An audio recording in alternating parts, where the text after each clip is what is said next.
Subscribe now and press the bell icon. Never miss an update.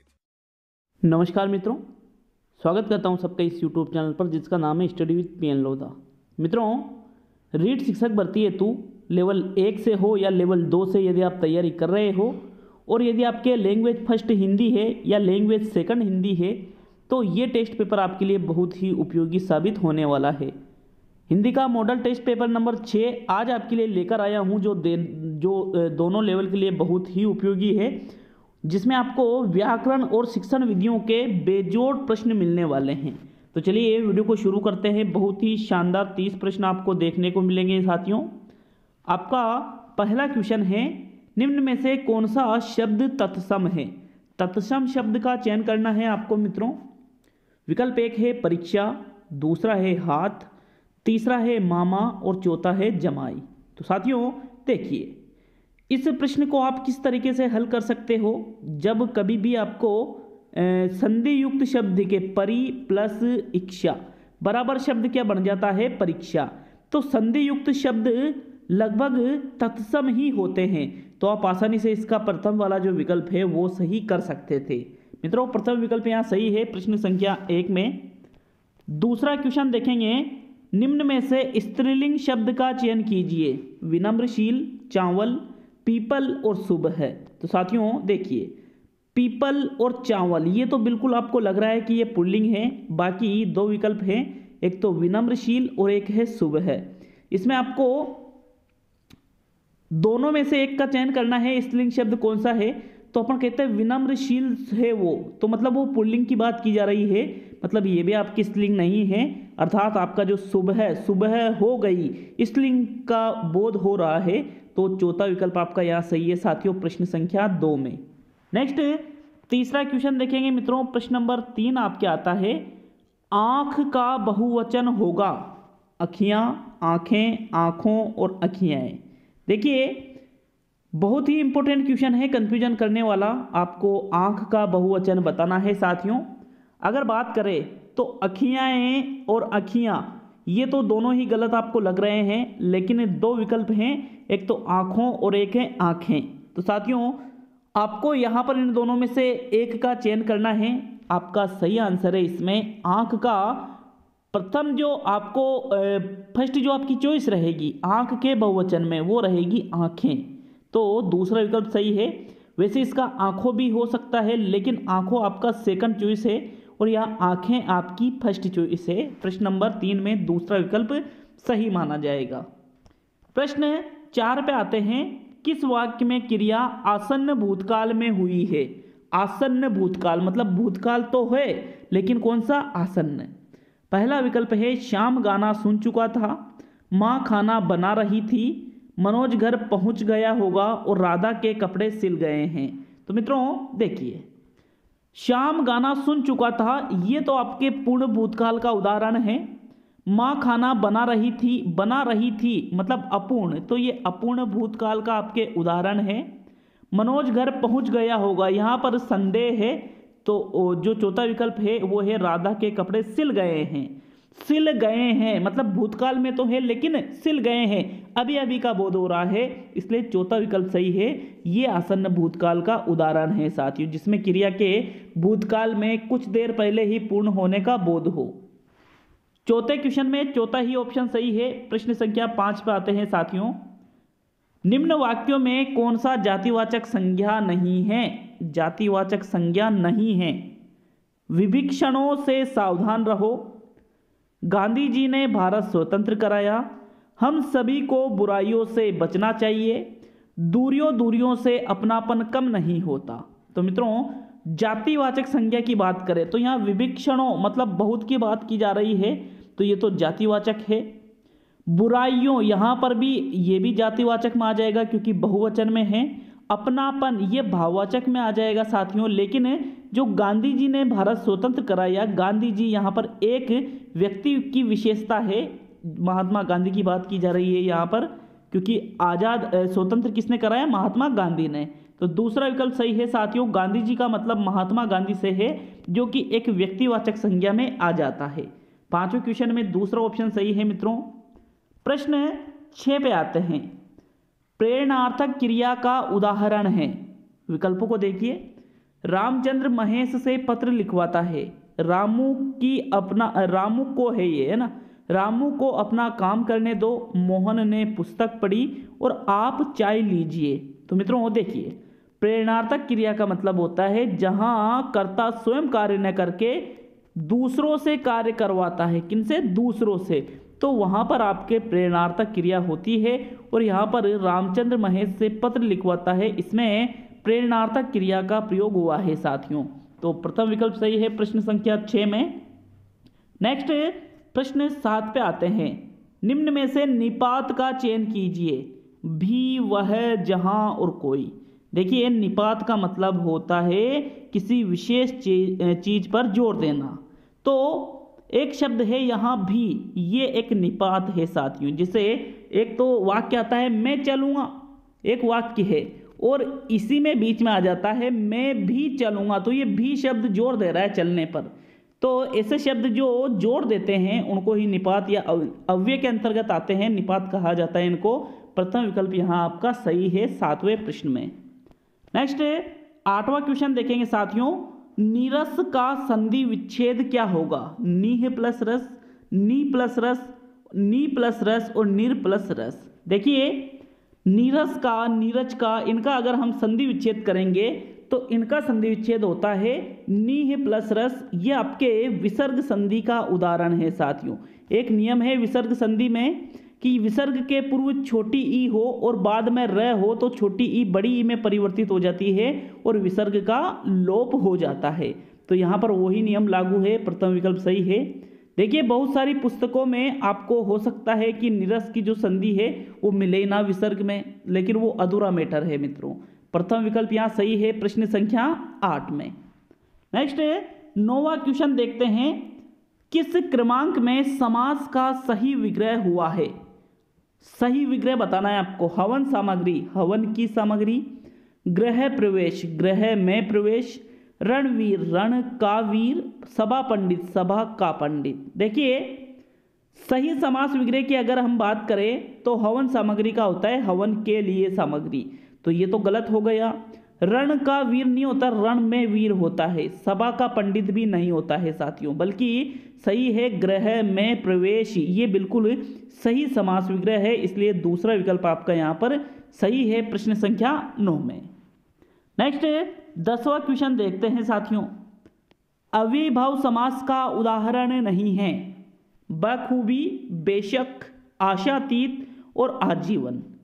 तो साथियों देखिए बखूबी, बेशक, आजीवन सभी में उपसर्ग लगे हुए हैं, इसलिए इनमें अव्ययीभाव समास है। लेकिन जो आशातीत है इसमें अव्ययीभाव समास नहीं है मित्रों, बल्कि इसमें आपके तत्पुरुष समास का ये उदाहरण है। किसका उदाहरण है? तत्पुरुष समास का। इसलिए आपका तीसरा विकल्प यहाँ सही है प्रश्न संख्या 10 में। चलिए अगला क्वेश्चन देखेंगे मित्रों, प्रश्न संख्या 11। मित्रों प्रश्न 11 पे आते हैं। 11वां प्रश्न है आपके। किस शब्द में आ उपसर्ग का प्रयोग नहीं हुआ है? आ उपसर्ग किसमें नहीं लगा हुआ है? आकर, आगमन, आचरण और आराधना। तो देखिए आकर का निर्माण हुआ है आ प्लस कर से।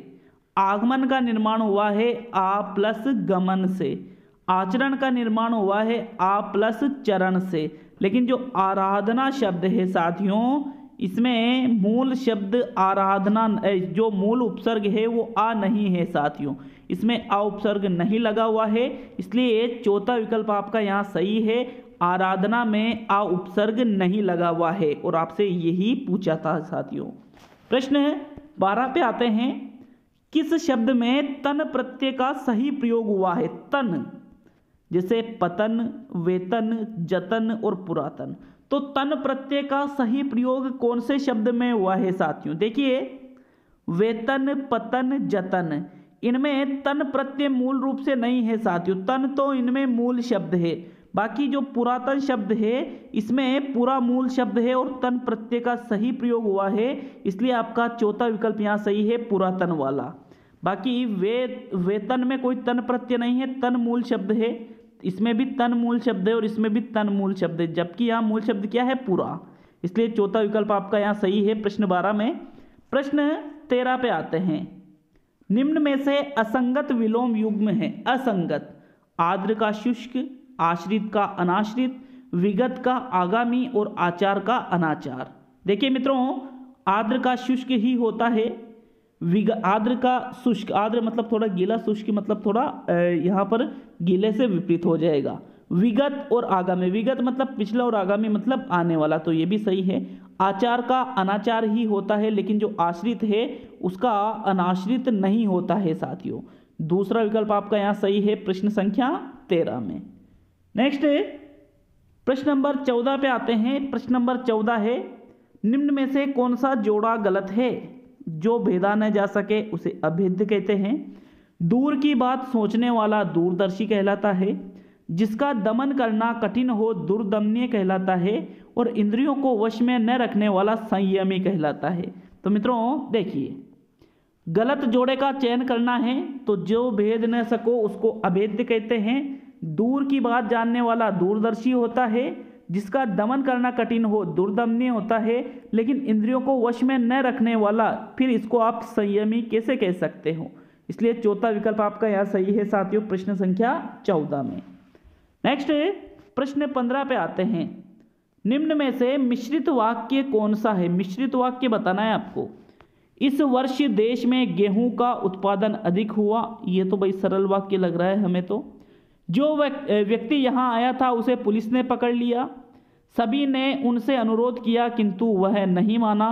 और इधर उधर की बातों में समय नष्ट मत करो। देखिए, जो प्रथम विकल्प है वो तो मिश्र है नहीं, जो चौथा विकल्प है वो भी मिश्र नहीं है। दूसरे और तीसरे विकल्प में से ही आपको चयन करना पड़ेगा। अब तो देखिए, मिश्र वाक्य का मतलब क्या होता है? जहां एक वाक्य दूसरे वाक्य पर आश्रित हो। तो मित्रों, जो व्यक्ति यहाँ आया था उसे पुलिस ने पकड़ लिया, ये एक मिश्रित वाक्य का उदाहरण है, क्योंकि यहाँ पर एक व्यक्ति का संबंध दूसरे से बताया जा रहा है, दूसरी चीज से। इसलिए दूसरा विकल्प यहाँ सही है प्रश्न संख्या 15 में। देखिए, प्रश्न 15 में तीसरा विकल्प आपका संयुक्त वाक्य का उदाहरण है, न कि मिश्र का। प्रश्न 16 पे आते हैं। यह फाइल प्रबंधक तक पहुंचाओ के आधार पर वाक्य है। इच्छावाचक, प्रश्नवाचक, संकेतवाचक और आज्ञावाचक। देखिए, यह फाइल प्रबंधक तक पहुंचाओ मतलब यहाँ क्या दी जा रही है? आज्ञा दी जा रही है साथियों। इच्छा नहीं है, संकेत नहीं है, प्रश्न नहीं है, बल्कि क्या है? आज्ञा, आदेश का भाव यहाँ पर हो रहा है। इसलिए आपका चौथा विकल्प इसमें सही है 16वें क्वेश्चन में। नेक्स्ट 17वां क्वेश्चन देखेंगे। सांप छछूंदर की गति होना मुहावरे का अर्थ है। दुविधा में पड़ना, बहुत धीमी गति होना, जान लेने के लिए उतारू होना और बहुत ही कठिन कार्य करना। देखिए, सांप छछूंदर की गति होना, इस मुहावरे का जो अर्थ है मित्रों, वो है आपके दुविधा में पड़ जाना या दुविधा में पड़ना।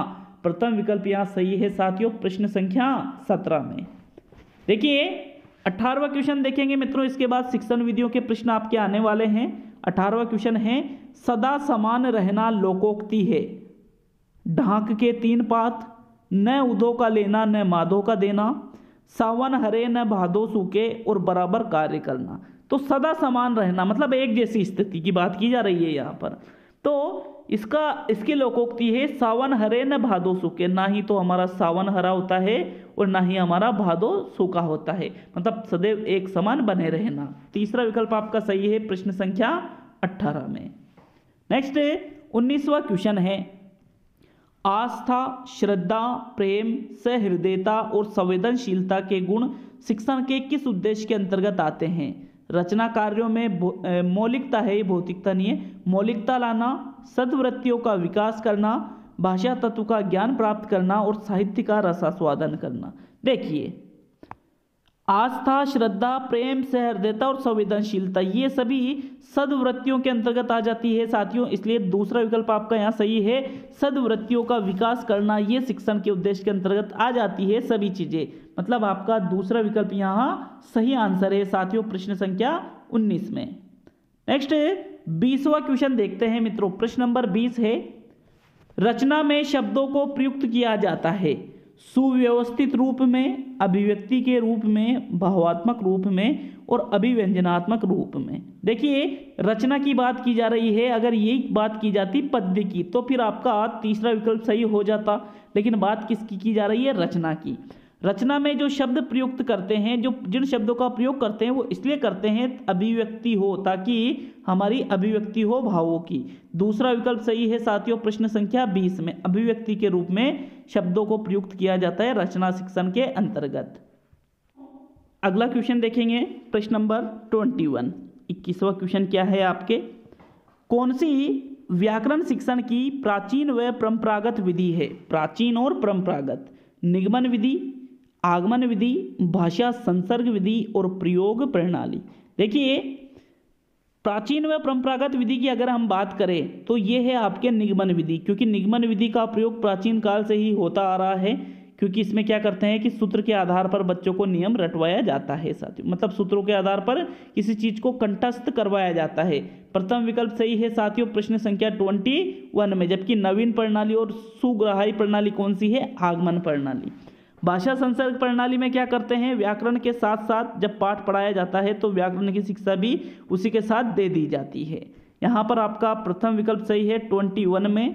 नेक्स्ट 22वां क्वेश्चन देखेंगे मित्रों। लिखित कार्य में संशोधन की आवश्यकता होती है छात्रों की वर्तनी सुधारने के लिए, शिक्षक के शिक्षण कार्य की जांच के लिए, छात्रों का उच्चारण सुधारने के लिए और उपरोक्त सभी के लिए। देखिए लिखित कार्य में संशोधन की आवश्यकता क्यों होती है? अब इस प्रश्न को हो सकता है बड़ी ही इजीली तरीके से आपने चौथा विकल्प सही कर दिया हो, लेकिन ये गलत है मित्रों। लिखित कार्य में संशोधन की आवश्यकता इसलिए होती है ताकि छात्रों की वर्तनी सुधरे। प्रथम विकल्प सही है। शिक्षक के शिक्षण की कार्य की जांच लिखित कार्य में संशोधन करके थोड़ी कर सकते हो, इसलिए चौथा विकल्प यहाँ गलत हो जाता है। बाकी उच्चारण सुधारने के लिए लिखित कार्य क्यों संशोधन करवा रहे हो? मौखिक कार्य करवाना पड़ेगा, इसलिए यहाँ पर आपका प्रथम विकल्प सही है, न कि चौथा। प्रश्न 23 पे आते हैं। वार्षिक योजना प्रमुख रूप से किसके लिए उपयोगी है? शिक्षक के लिए, छात्रों के लिए, अभिभावक के लिए और विद्यालय के लिए। तो मित्रों देखिए वार्षिक योजना क्यों बनाई जाती है? ताकि जो शिक्षक है वो वर्ष भर उसको क्या क्या पढ़ाना है, कौन सी चीज़ें कब पढ़ानी है, ये सभी चीज़ें इस योजना में बताई जाती है। मतलब ये मुख्य रूप से किसके लिए उपयोगी है? शिक्षक के लिए। प्रथम विकल्प आपका सही है 23 क्वेश्चन में साथियों। नेक्स्ट प्रश्न नंबर 24 पे आते हैं। भावों एवं विचारों की कलात्मक अभिव्यक्ति होती है भाषा में, रचना में, कविता में और गद्य में। तो मित्रों देखिए ये जो क्वेश्चन है इसको आप थोड़ा सा समझिए। अगर यहाँ पर कलात्मक शब्द नहीं होता तो फिर आपका कविता वाला विकल्प सही हो जाता, लेकिन यहाँ कलात्मक अभिव्यक्ति की बात की जा रही है, इसलिए रचना शिक्षण आपका सही रहेगा। भावों एवं विचारों की कलात्मक अभिव्यक्ति रचना शिक्षण में होती है, क्योंकि रचना में हम अपने विचारों को बहुत ही अच्छी तरीके से प्रस्तुत कर पाते हैं साथियों। बल्कि कलात्मक शब्द हटते ही आपके कविता आंसर हो जाता, लेकिन ऐसा नहीं है। यहाँ पर दूसरा विकल्प आपका सही है। प्रश्न 25 पे आते हैं। किस पद्धति में बालक स्वयं अपना सुधार करता है? अनुकरण पद्धति, जेकाटाट पद्धति, प्रश्नोत्तर पद्धति और कहानी पद्धति। देखिए बालक अपना स्वयं संशोधन विधि मैंने पढ़ाई भी थी, इसको आपको अच्छी तरह से जेकाटाट विधि को कहा जाता है, जिसमें बालक जो खुद त्रुटियां करता है उनमें सुधार भी खुद ही करता है साथियों। तो विकल्प दूसरा सही है प्रश्न संख्या 25 में। नेक्स्ट 26वां क्वेश्चन देखेंगे मित्रों। कौन सा वाचन क्रिया में नहीं आता है? आदर्श वाचन, अनुकरण वाचन, प्रस्तावना वाचन और मौन वाचन। देखिए वाचन में कौन सा नहीं आ रहा है? आदर्श वाचन होता है जो अध्यापक करते हैं, अनुकरण वाचन होता है जो छात्र करते हैं, मौन वाचन होता है जो छात्र करते हैं, लेकिन प्रस्तावना कोई वाचन नहीं होता, बल्कि प्रस्तावना तो एक कौशल है साथियों शिक्षण का। इसलिए आपका यहाँ पर विकल्प नंबर 3 सही है प्रश्न संख्या 26 में। नेक्स्ट 27वें क्वेश्चन पे आते हैं साथियों। श्रोता के मनोभावों को सर्वाधिक प्रभावित करने वाली साहित्य की विधा है पद्य शिक्षण, नाटक शिक्षण, कहानी शिक्षण और गद्य शिक्षण। तो श्रोता मतलब जो सुनने वाला है उसके मनोभावों को सर्वाधिक प्रभावित करने वाली साहित्य की विधा होती है पद्य शिक्षण, क्योंकि उसमें रागात्मक, लयात्मक, सौंदर्यानुभूति वगैरह कई चीजें होती है साथियों, इसलिए प्रथम विकल्प यहाँ सही रहेगा आपका 27 में। 28 क्वेश्चन है 28वां, पाठ योजना बनाने के पीछे शिक्षक का उद्देश्य होता है। क्यों बनाता है शिक्षक पाठ योजना? छात्रों को व्यस्त रखने के लिए, प्रभावी शिक्षण के लिए, अनुशासन बनाए रखने के लिए, और इनमें से कोई नहीं। तो इनमें से कोई नहीं तो आप हटा सकते हो यहाँ पर। देखिए, अनुशासन बनाए रखना, छात्रों को व्यस्त करना उतना ज़्यादा इंपॉर्टेंट है नहीं जितना प्रभावी शिक्षण है। एक शिक्षक है जो पाठ योजना बना रहा है, इसलिए बनाता है ताकि बच्चों को और अच्छी तरह से सिखा सके, प्रभावी शिक्षण हो, बच्चे उस चीज़ को अच्छी तरह से समझ सके। दूसरा विकल्प सही है साथियों 28 में। और आज का सेकंड लास्ट क्वेश्चन देखेंगे, प्रश्न नंबर 29। रूपरेखा शिक्षण पद्धति संबंधित है कहानी शिक्षण से, नाटक शिक्षण से, पद्य शिक्षण से और रचना शिक्षण से। देखिए, रूपरेखा जो शिक्षण पद्धति है ये आपके कहानी, पद्य, नाटक से संबंधित न होकर रचना शिक्षण से संबंधित है। मतलब यहाँ पर आपका चौथा विकल्प सही है प्रश्न संख्या 29 में। रूपरेखा अनुकरण विधि भी इसको कहा जाता है साथियों। आज का अंतिम क्वेश्चन देखेंगे मित्रों, प्रश्न नंबर 30, लेकिन वीडियो को लाइक शेयर करना नहीं भूले साथियों। 30वां क्वेश्चन है, गृह कार्य का सबसे बड़ा लाभ क्या है? क्यों दिया जाता है गृह कार्य बच्चों को? ताकि उनमें स्वाध्याय की आदत का विकास हो, आत्मविश्वास आए, उनमें विषय वस्तु को आत्मसात कर ले, और इनमें से कोई नहीं। तो यहाँ पर कोई नहीं वाला विकल्प आप हटा सकते हो। 3 विकल्प है, इसमें जो सबसे बेस्ट विकल्प है वो रहेगा आपका प्रथम विकल्प कि छात्रों में स्वाध्याय की आदत का विकास हो। ये गृह कार्य का सबसे बड़ा लाभ है, वो खुद पढ़ना सीखे, वो खुद पढ़ने में उनकी रुचि हो साथियों। प्रथम विकल्प सही है प्रश्न संख्या 30 में। तो आज के ये 30 क्वेश्चन थे साथियों। जरूर कमेंट करके जाए कि कितने क्वेश्चन आपके सही हुए हैं और टेस्ट पेपर आपको कैसा लगा मित्रों। बहुत बहुत धन्यवाद। जल्द ही आपसे अगले वीडियो में जरूर मुलाकात होगी।